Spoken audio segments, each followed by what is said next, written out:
பிஸ்மில்லாஹிர்ரஹ்மானிர்ரஹீம். அல்ஹம்துலில்லாஹ் வஸ்ஸலாத்து வஸ்ஸலாமு அலா ரசூலில்லாஹ் நபீனா முஹம்மதின் வ அலா ஆலிஹி வ அஸ்ஹாபிஹி அஜ்மஈன். அம்மா பஅத். அன்பின் இஸ்லாமிய சகோதர சகோதரிகளே, இன்றைய பாடத்திலே அல் வலா வல் பரா என்று சொல்லக்கூடிய அகீதாவோடு தொடர்பான மிக முக்கியமான ஒரு பகுதியை பற்றி பார்க்க இருக்கிறோம்.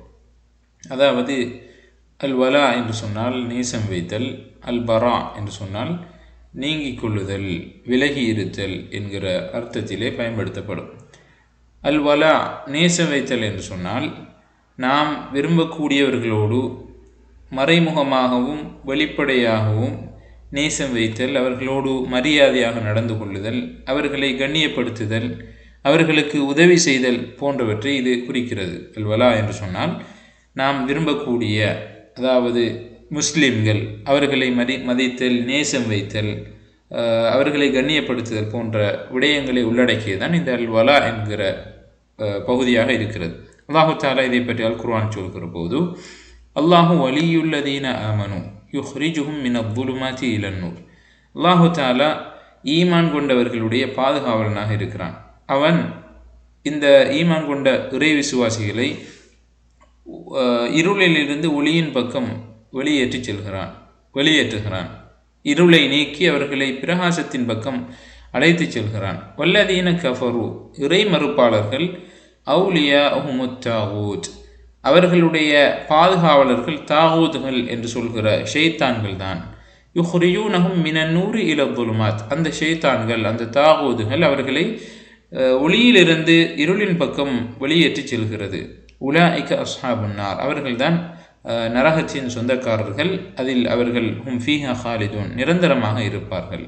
எனவே காஃபிர்களுடன் நேசம் வைத்தல் என்பது இஸ்லாம் சொல்கிற அல் வரா என்கிற அந்த பகுதியிலிருந்து வேறுபட்டதாகும். அதாவது காஃபிர்களுடன் நேசம் வைத்தல் என்று சொல்கிற போது அவர்களை நெருங்கிய உறவுகளாக, அவர்களை நமக்கு நெருக்கமானவர்களாக எடுத்து நம்முடைய சொல், செயல், நம்முடைய எல்லா எண்ணங்களிலும் அவர்களுக்கு நேசத்தை வெளிக்காட்டுவது காவிர்களோடு ஏற்படுத்துகிற நேசமாக இருக்கிறது. எனவே இறை மறுப்பாளர்களை பொறுத்தவரையில் நாம் பகிரங்கமாக, மறைமுகமாக நம்முடைய செயற்பாடுகள், எண்ணங்கள், நாம் பேசுகிற வார்த்தைகள் மூலமாக அவர்களை நாம் நம்முடைய நேசத்தை அவர்களுக்கு வெளிக்காட்ட வேண்டிய அவசியம் கிடையாது. அதாவது காஃபிர்கள், இறை மறுப்பாளர்களை பொறுத்தவரையில் அவர்களை நாம் நேசிப்பதென்பது இஸ்லாம் அனுமதித்த அந்த பகுதிகளை தவிர வேறு எந்த பகுதிகளிலும் நாம் அவர்களோடு நேசம் கொள்ளக்கூடாது. அதாவது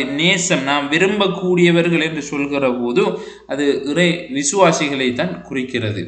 எனவே இறை விசுவாசிகளோடு நம்முடைய நேசம் என்றென்றும் இருக்க வேண்டும். அதே நேரம் இறை மறுப்பாளர்களை பொறுத்தவரையில் அவர்கள் ஒரே இறைவனை ஏற்றுக்கொள்ளவில்லை என்பதற்காக வேண்டி அந்த விடயத்தில் அவர்களை நாம் வெறுக்க வேண்டும், அவர்களை எதிர்க்க வேண்டுமே தவிர மற்ற ஏனைய பகுதிகள், கொடுக்கல் வாங்கலாக இருக்கலாம், அல்லது அயலவர்களோடு நாம் நடந்து கொள்கிற நம்முடைய செயற்பாடுகளாக இருக்கலாம்.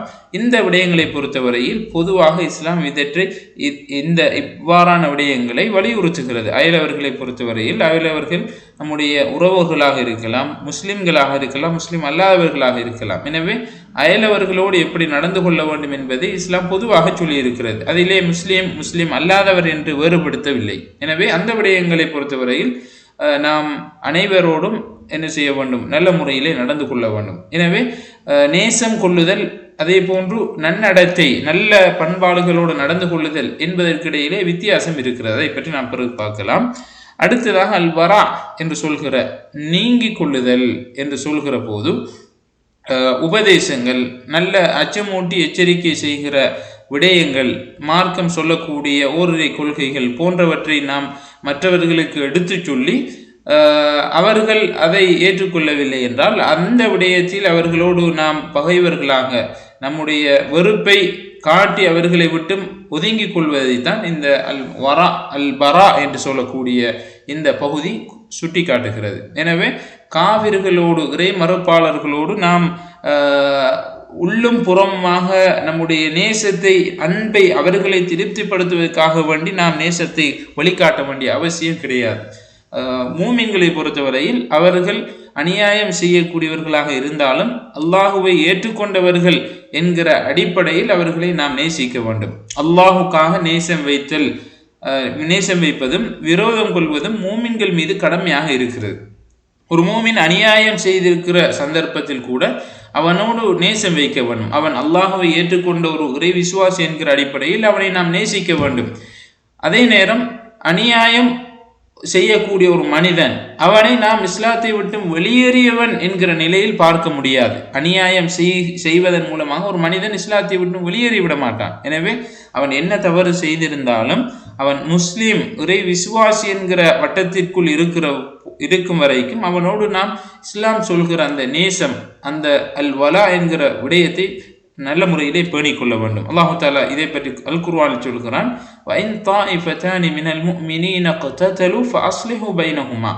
இறை விசுவாசிகளான 2 தரப்பினர் தங்களுக்கு மத்தியில் சண்டை செய்து கொண்டால் அவர்களிடத்திலே நீங்கள் சமாதானம் செய்யுங்கள் என்று இறைவன் சொல்கிறார். எனவே யுத்தம், வரம்பு முதல் என்பவைகள் இருந்தும் கூட அவர்களை அல்லாஹு தாலா முஸ்லிமான சகோதரர்களாக இறைவன் சொல்கிறார். அவர்களுக்கு மத்தியிலே நல்லிணக்கத்தை ஏற்படுத்துமாறு நமக்கு கட்டளையிடுகிறார்.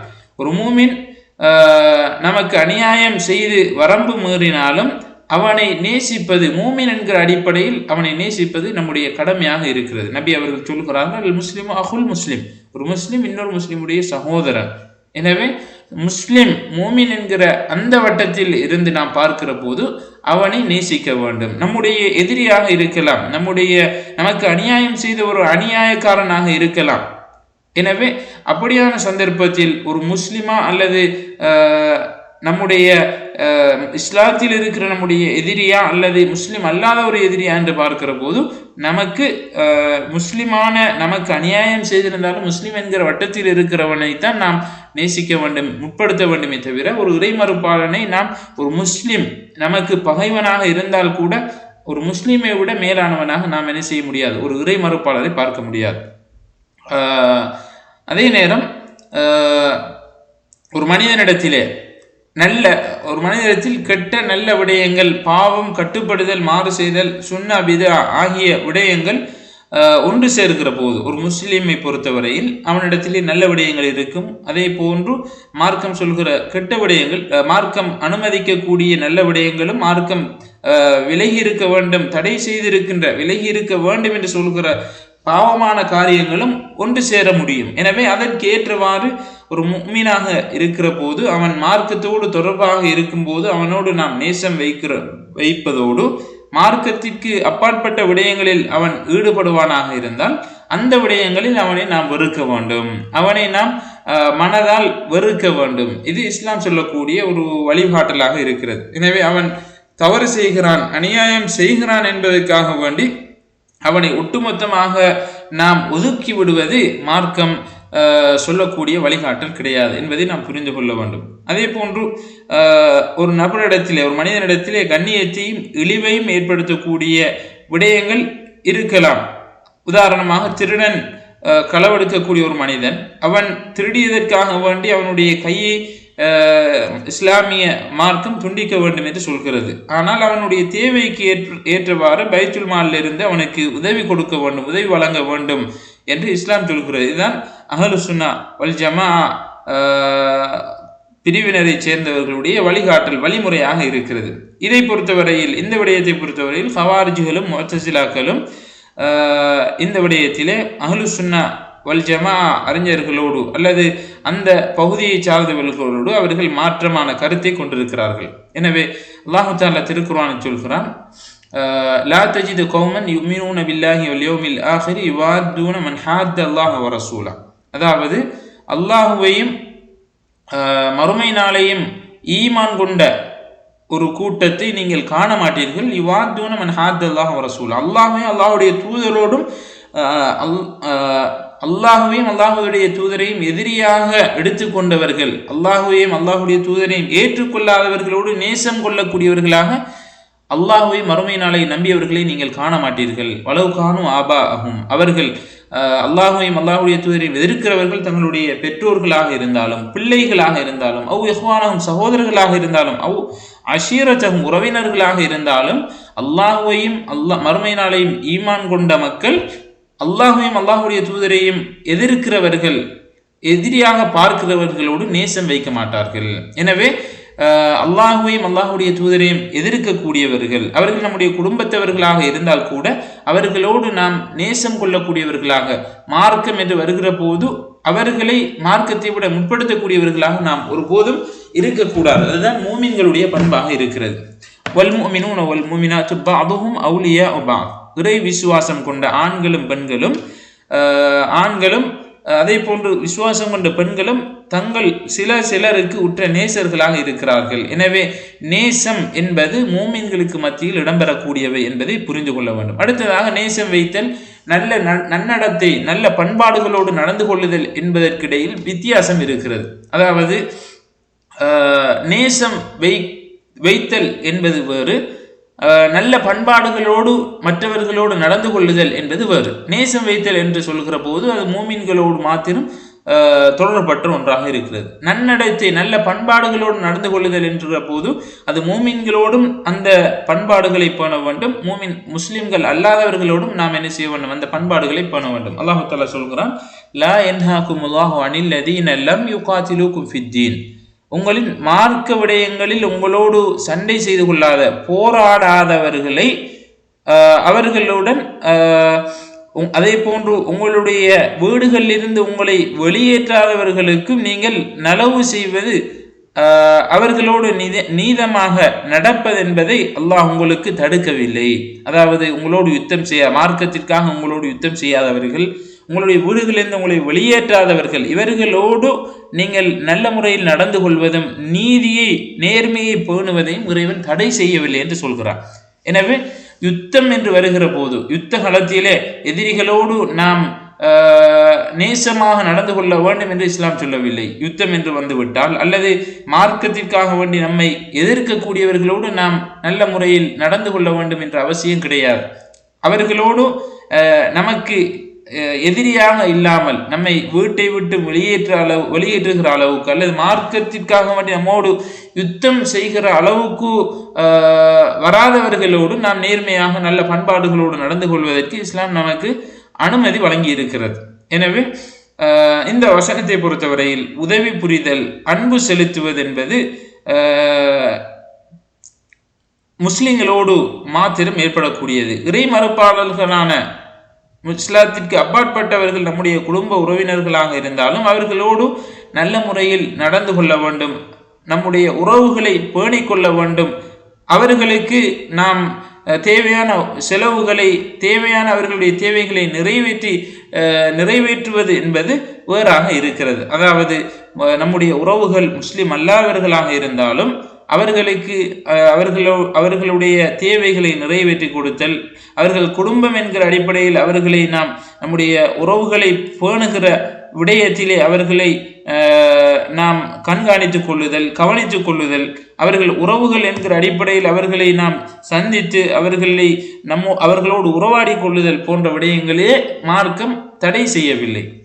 அல்லாஹு தஆலா அல் குர்ஆனில் மற்றொரு வசனத்தில் சொல்கிறான், வவஸ்ஸைனல் இன்சான பிவாலிதைஹி ஹமலத்துஹு உம்முஹு வஹ்னன் அலா வஹ்னின் வஃபிஸாலுஹு ஃபீ ஆமைனி அனுஷ்குர் லீ வலிவாலிதைக இலையல் மஸீர். அல்லாஹு தஆலா பெற்றோர்களுக்கு நல்ல உபகாரம் செய்ய வேண்டும் என்கிற விடயத்தை இந்த வசனத்திலே சொல்லிவிட்டு இரண்டாவதாக சொல்கிறான், வ இன் ஜாஹதாக அலா அன் துஷ்ரிக பி. அந்த இரண்டு பெற்றோர்களும், தாயும் தந்தையும், மாலை சிலக பிஹி இல்ம், உமக்கு அறிவில்லாத ஒரு விடயத்திலே எமக்கு சிறுக்கு வைக்குமாறு அவர்கள் உமக்கு கட்டளையிட்டால், ஃபலா துத்திஅஹுமா, நீங்கள் அந்த விடயத்தில் அவர்களுக்கு கட்டுப்பட வேண்டாம். வசாஹிபுமா ஃபித் துன்யா மஅரூஃபா, துன்யாவுடைய விடயத்திலே அவர்களோடு நல்ல முறையில் நடந்து கொள்ளுங்கள். வத்தபி சபீல மன் அனாப இலைக், நீங்கள்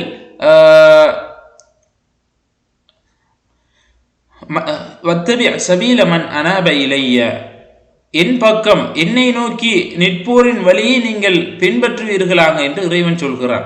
அதாவது பெற்றோர்கள் அல்லாஹுக்கு இணை கற்பிக்க வேண்டும் என்று சொன்னால் அவர்களுக்கு கட்டுப்பட வேண்டிய அவசியம் கிடையாது. அவர்கள் முஷ்ரிக்குகளாக இருக்கலாம், அவர்கள் பின்பற்றுகிற மார்க்கத்தை நம்மை பின்பற்றுமாறு கட்டளையிடுவார்களாக இருந்தால் அதற்கு கட்டுப்பட வேண்டிய அவசியம் கிடையாது. ஆனால் உலக விவகாரங்களிலே கொடுக்கல் வாங்கல்கள், அவர்களை பராமரித்துக் கொள்ளுதல் போன்ற விடயங்களில் நாம் அவர்களோடு நல்ல முறையில் நடந்து கொள்வதற்கு மார்க்கம் நமக்கு அனுமதி வழங்கி இருக்கிறது. எனவே இந்த விடயங்களை நாம் தெளிவாக புரிந்து கொள்ள வேண்டும்.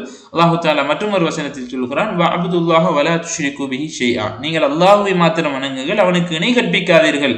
வபில் வாலிதைனி இஹ்சானா, பெற்றோர்களோடு நல்ல முறையிலே நடந்து கொள்ளுங்கள். வபிதில் குர்பா, நம்முடைய நெருங்கிய உறவினர்களோடும், வல் யதாமா அனாதைகளோடும், வல் மசாக்கீன் ஏழைகளுடனும், வல் ஜாரிதில் குர்பா நம்முடைய அண்டை வீட்டில் உள்ள நம்முடைய உறவுக்காரர்கள், வல் ஜாரில் ஜுனுப் அருகிலுள்ள அண்டை வீட்டார், அதே போன்று வல் சாஹிபி பில் ஜம்ப் நம்முடைய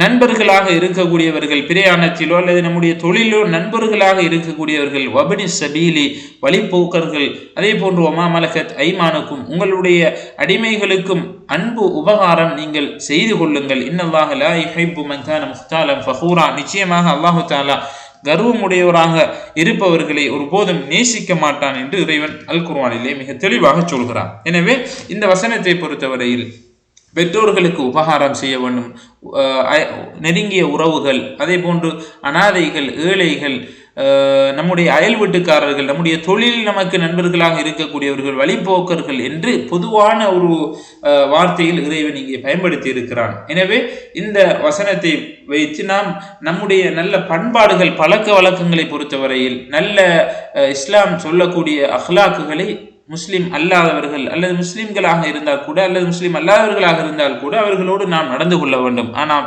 நேசம் என்று வருகிற போது முஸ்லிம்களோடு மாத்திரம், மூமின்களோடு மாத்திரம் அந்த இறை நேசத்தை நாம் வைத்துக் கொள்ள வேண்டும். ஏனென்றால் நாம் அல்லாஹுக்காக ஒருவரை நேசிக்க வேண்டும், அல்லாஹுக்காக ஒருவரை வெறுக்க வேண்டும். இது முஸ்லிம்களோடு கூட நாம் பேண வேண்டிய ஒரு முக்கியமான விடயமாக இருக்கிறது. அல்லாஹுக்காக ஒருவரை நேசிக்கிறோம் என்றால் அவர் ஒரு இஸ்லாத்தை ஏற்றவர், முஸ்லீமாக இருக்கிறார், ஓரிரை கொள்கையை நம்பக்கூடியவர் என்கிற அடிப்படையில் அவரை நாம் நேசிக்க வேண்டும்.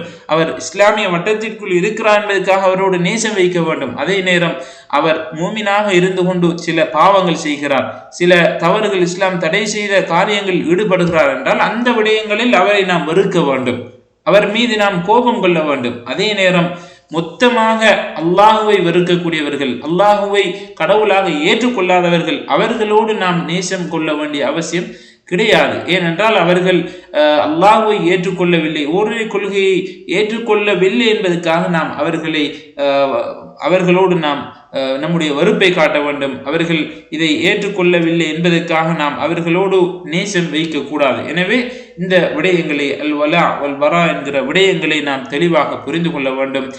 இன்ஷா அல்லாஹ் அடுத்த வகுப்பிலே காஃபிர்கள், இறை மறுப்பாளர்களோடு நேசம் வைக்கக்கூடிய சில சந்தர்ப்பங்கள், அது எப்படியான பாதிப்புகளை ஏற்படுத்தும் என்கிற விடயங்களை இன்ஷா அல்லாஹ் பார்ப்போம். நிச்சயமாக இந்த அல் வலா வல் பரா என்கிற விடயத்திலே நாம் பேணுதலாக ஒவ்வொரு முஸ்லிமும் சரியான முறையில் அதை கடைபிடிக்கிற போது நிச்சயமாக ஒரு முஸ்லிமுக்கு எந்த மூலையிலும் இஸ்லாத்தின் எதிரிகளால் ஒரு ஆபத்து ஏற்படுகிற போது அதற்காக குரல் கொடுக்கக்கூடியவர்களாக அல்லது தங்களால் முடியுமான குறைந்தபட்சம் பிரார்த்தனை செய்யக்கூடியவர்களாக நாம் மாறுவோம். மாறாக சில சந்தர்ப்பங்களிலே முஸ்லிம்களுக்கு எதிராக ஒரு சில முஸ்லிம் அல்லாதவர்கள் செயற்படுகிற போது நம்முடைய சில முஸ்லிம்கள் முஸ்லிம் அல்லாதவர்களின் பக்கம் சார்பாக அவர்களுக்கு துணையாக இருக்கக்கூடிய சில துப்பாக்கி நிலையை பார்க்கிறோம். எனவே இவை அல் வலா வல் பரா என்கிற இந்த முக்கியமான பகுதிக்கு அப்பாற்பட்ட ஒரு விடயம். அந்த விடயத்தை நாம் சரியாக பேணவில்லை என்கிற அடிப்படையில் தான் அதை நாம் பார்க்க வேண்டும். அல்லாஹு தாலா இந்த விடயத்திலே நமக்கு இந்த விடயத்தை தெளிவாக புரிந்து அதன்படி செயல்படுவதற்கு நம் அனைவருக்கும் துணை புரிவானாக. வ ஆகிரு தஅவானா அனில் ஹம்துலில்லாஹி ரப்பில் ஆலமீன்.